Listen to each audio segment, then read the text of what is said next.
apparently people said this was a really good video that explains everything.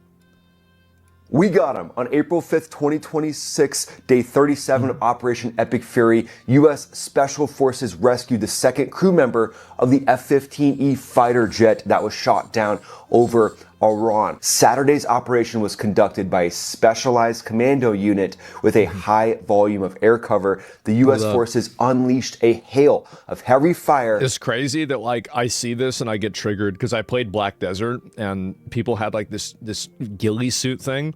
It was the most annoying fucking unit, like, a buff in the game. It's so fucking... and that I all hate seeing of the ghillie forces suits. are now out of Iran. This wasn't just some easy pickup, though. This happened right in the heart of the incredibly rugged Zagros Mountains in southwestern Iran.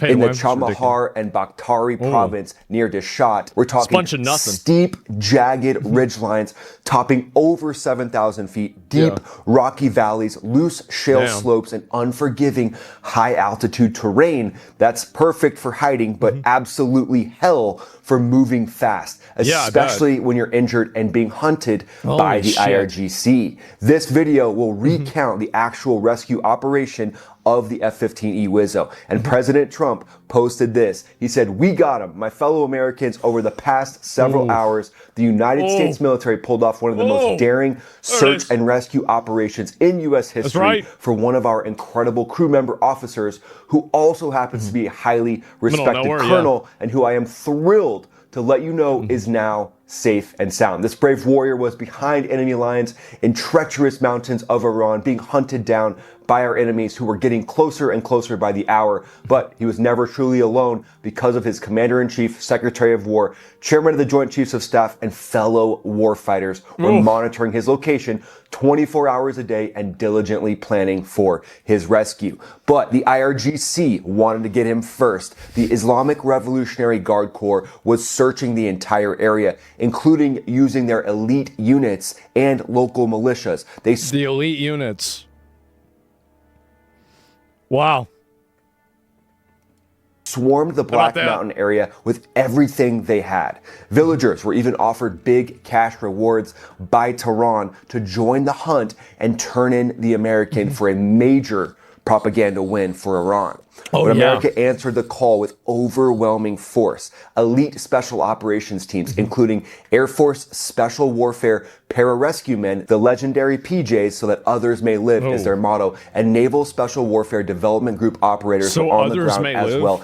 Integrated team of special operators making it happen. Likely Delta Force could have been involved, Army Rangers, Green Berets, and then backed by the 160th Special Operations Aviation Regiment, also known as the Night Stalkers. They fly the MH-6, the AH-6 Little Birds for lightning-fast insertions, fire support, HH-60W Jolly Green helicopters for heavy combat rescue airlift, and A-10 Thunderbolt IIs overhead for brutal close air support. And this video right here is said to be the actual final firefight. This is the final scene with likely A-10s rolling in, striking down some of these combatants that are trying to get to the F-15E Wizzo before U.S. forces. Apparently, like, I don't know if he's going to show this video or not, but, like, they were running around screaming, "They've killed us," like, "Oh my God," like, you know, like, they've got, like, they're, like, counting the amount of people they had killed. Oh, yeah, they totally got fucking annihilated.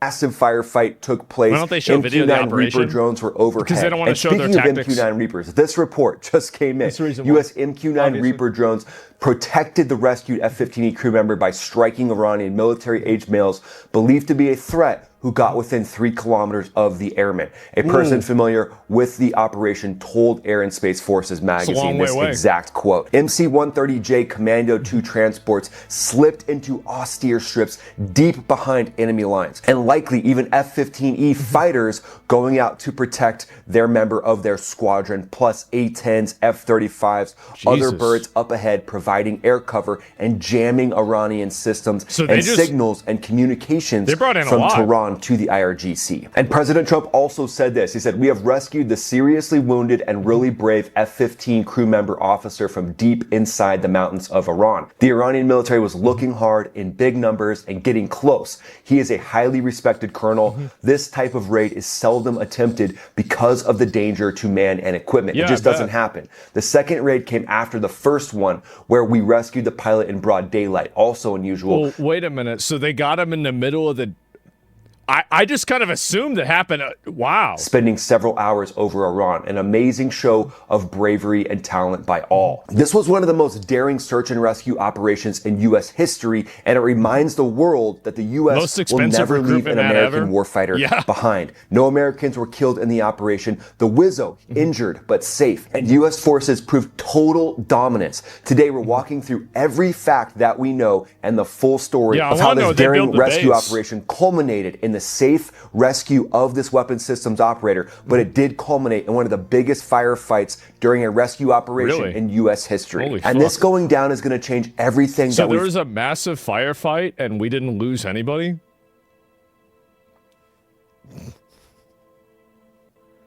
Honestly, I'm starting to believe that, like, you know, that stuff that, like, Palmer Luckey brings to show Joe Rogan, the, like, you know, the helmets that can see through walls and shit, I'm starting to think that that's not the best stuff that we have. Yeah, I'm starting to just, maybe, you know what? I think there's probably something that's beyond that. Heard about U.S. Special Operations versus the Islamic Revolutionary Guard Corps. So it all started April 3rd, 2026, when the F-15E Strike Eagle was taken down by Iranian fire over the Zagros Mountains near Dishat. Wreckage photos surfaced fast as Iranian forces claimed the kill of the shootdown. Both the pilot and the highly respected colonel ejected safely, but they were separated on the ground. They ejected at altitude so the winds can change the trajectory of those parachutes. They could land a mile or two away. The pilot was rescued the next day in an initial CSAR push, but the HH-60W Jolly Green helicopters that got the pilot took incoming fire and were damaged severely. They tried to shoot at. See, remember that? Remember that? Yeah, they're shooting AK-47s. On those helicopters were wounded, but they made it back to base safely. U.S. officials stayed quiet on the second rescue to protect the colonel while he was evading. Meanwhile, IRGC units behind the scenes and locals around the Black Mountain were actively hunting the colonel with bounties on his head of $60,000 US, turning the entire region into a high-stakes game of cat and mouse. I've gotten sponsorships to play video games for less than that. I mean, really, it's pathetic. Or for more than that, I mean. Like, that's like, really, what are we talking about? 60 grand? Including CIA assets, kept constant eyes on the colonel, weapons systems officer the whole time. But the colonel's solo survival story in those brutal mountains is even more incredible than what you can imagine. Let's step into the colonel's boots. This part is pure inspiration, and it shows why SEER, Survival Evasion Resistance Escape Training, is worth every second and every penny that the U.S. military spends on it. After ejecting, the colonel hits the rocky ground hard, sustains injuries, but instantly switches into full evasion mode. He moves away from the burning wreckage as quickly as possible, using the steep terrain to break line of sight with IRGC search parties. He climbs through those jagged 7,000-foot ridge lines under the cover of darkness, choosing rocky crevices and shale slopes that make tracking difficult for ground teams or dogs. He avoids open areas and villages. Bro, this movie, when it comes out in like 5 years, is going to be fucking insane. Can you imagine that? All this with a broken ankle? So he was climbing up a mountain with his gear on, evading the IRGC after crashing his fighter jet, and he had a broken ankle too? Oh my god. Best he can, staying high where patrols are less likely to move fast and capture him. From his perspective, it probably went something like this. The cold mountain air cut deep, ankle or leg throbbing from the landing, but SEER kicks in immediately. Ditch the chute and anything that could reflect light or make noise, then start moving uphill away from the crash site. Slow, deliberate, using every shadow and ridge line to stay hidden. Find a good crevice, settle in, and activate the combat survivor available later locator beacon. No long voice calls that enemies could triangulate, just short encrypted data bursts via satellite that frequency hop and look just like noise to the enemy. Send preloaded messages, injured but mobile, enemy active nearby, request extraction window ASAP. That combat survival radio, that's the silent lifeline. Boeing built an ejection proof. It keeps CENTCOM updated in real time without compromising the colonel's position. So here's what the colonel likely did. Rationed his water, ate some of the emergency food. Got to keep the energy levels high so you can stay mobile and keep moving fast to stay away from those IRGC patrols. But I'm surprised that he even moved at all. Like, I mean, if that was me, like, I mean, I'm not trained at all. Like, what I would do is I would just get pretty far away and then I would just bury myself in the fucking dirt, bro. Like, I would just say, you know what? Hope they get me. Right? I mean, I don't know. Like, you'd be dead, I guess, right? I haven't gone through a training. Like, yeah, like, yeah, I don't know what I would do. Saddam style? Yeah, well, that didn't work for him. You have to breathe? Well, I mean, I have my head, a little bit of my head out, right? So need to stay motionless for hours when you hear those IRGC vehicles or voices echoing up from the valleys below. God, bro, then relocate only when it's safe. Climb higher or shift to new cover to throw off the search. Bounty hunters, militias, IRGC special ops are out there trying to get you. Drones, possibly scanning. Imagine you have the entire fucking military, everybody.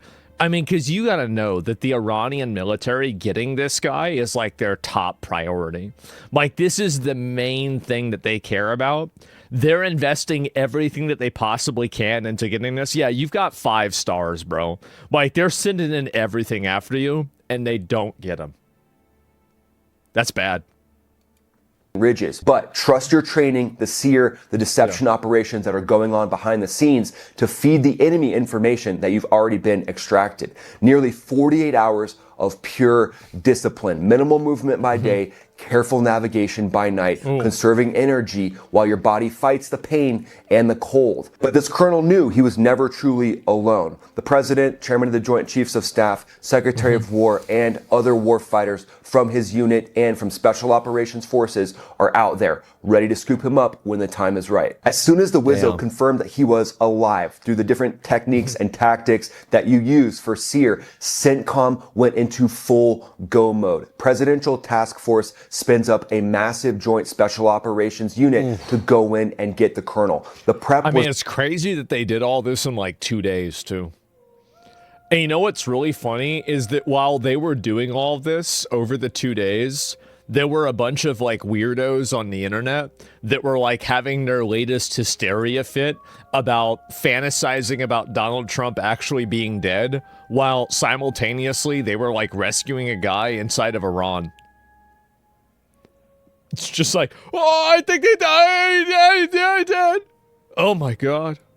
Lightning fast but razor sharp. Intelligence briefs on IRGC movements, rehearsals on similar mountainous terrain at forward bases, and contingency plans for everything from sand traps to heavy contact to IEDs, improvised explosive devices. On the ground, you had Air Force Special Warfare Pararescuemen, the PJs that live by the motto so that others may live. Teamed up with Navy SEALs, elite commandos from Delta Force, and also Green Berets. In the air, the 160th SOAR Night Stalkers brought the MH6s, those little birds. Also, you have HC-130J Combat King tankers for refueling, and MC-130J Commando 2 transports that can land on rough strips deep in enemy territory and get everybody out. Reports are saying, and also this video right here from inside of Iran is a sighting of a C-295W from the secretive Air Force Special Operations Command's 427th Special Operations Squadron flying at low altitude over Iran during the operation. This is a rare glimpse of the... I would be so scared, bro. Like, if I was over there and I saw any of those airplanes,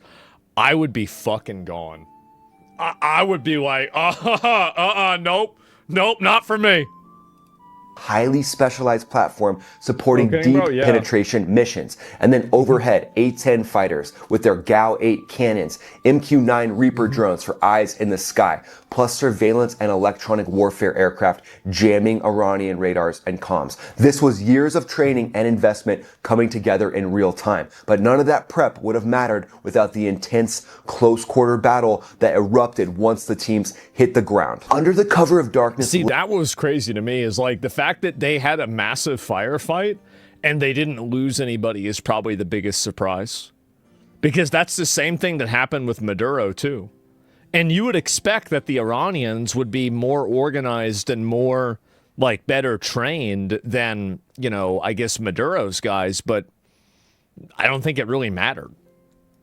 Late on April 4th, stretching into the early morning hours of April 5th, 2026, the rescue package went in deep, straight into contested territory south of Isfahan, near missile bases, nuclear sites, and Iranian assets. Night Stalker helicopters inserted the special operations ground teams near the Wizzo's hide site in the mountains around Dadasht and Black Mountain. Reapers and strike aircraft provided overwatch, while the team linked up with the colonel in his hiding spot, stabilized him right there, and started moving him out. But that's when Iranian forces, who had been hunting them relentlessly, closed in hard on the extraction site, triggering a massive firefight. U.S. Special Operations unleashed a high volume of heavy suppressive fire, fighting with everything they had so that others may live. Also, I wonder if they're going to... I bet they won't. I do. I don't think that we're going to get anything.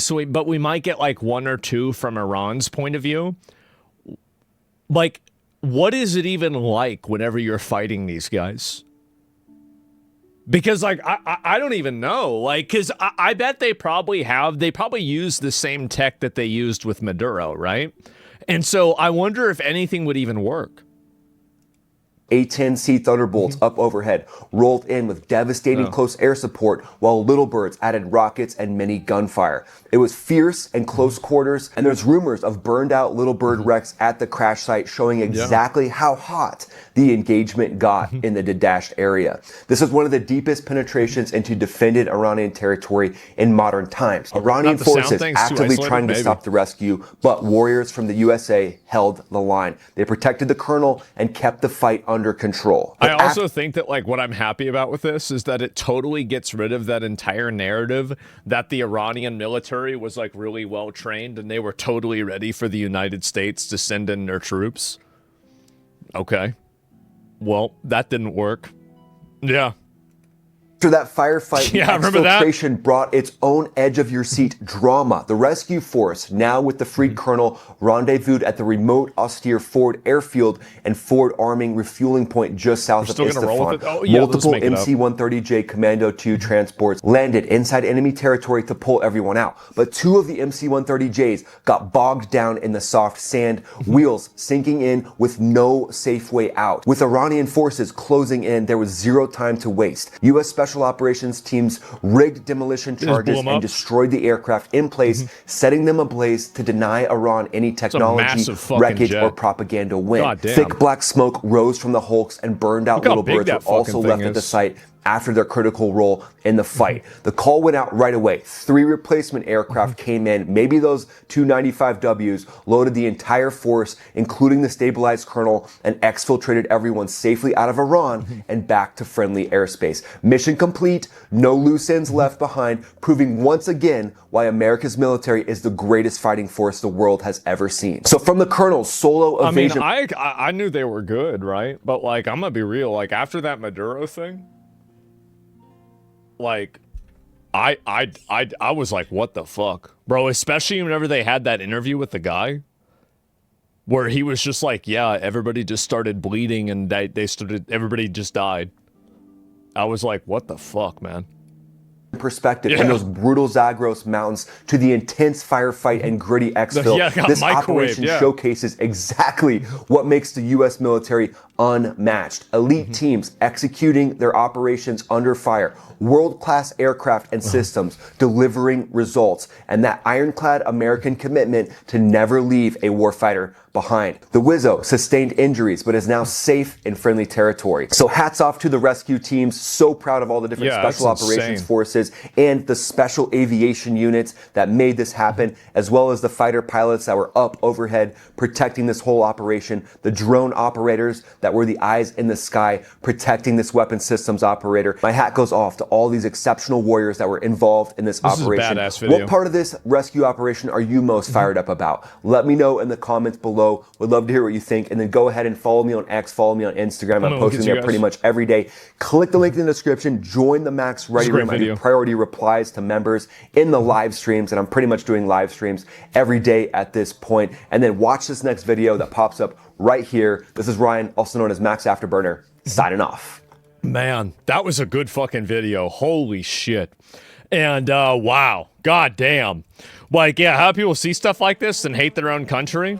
Because they're losers. That's why. I mean, yeah, they're just losers. It's pretty obvious. And they're fat, probably too. There's a lot of them that are fat. And so it's like, what do you expect? No, it's what a great video. Like, by the way, this guy, I've never watched one of his videos before. Max Afterburner. Yeah, I'm gonna subscribe and give him a sub, man. This guy really knows how to he knows how to lay it out. I like him a lot. That was fucking badass. God damn. And oh, apparently he's a pilot too. Oh, holy shit. So he actually a former F-16 Thunder. Oh, fuck. So, yeah, bro, he knows because he did it. Damn. How about that? Holy fuck. I'm going to link it to you guys again. Yeah, give the guy a sub.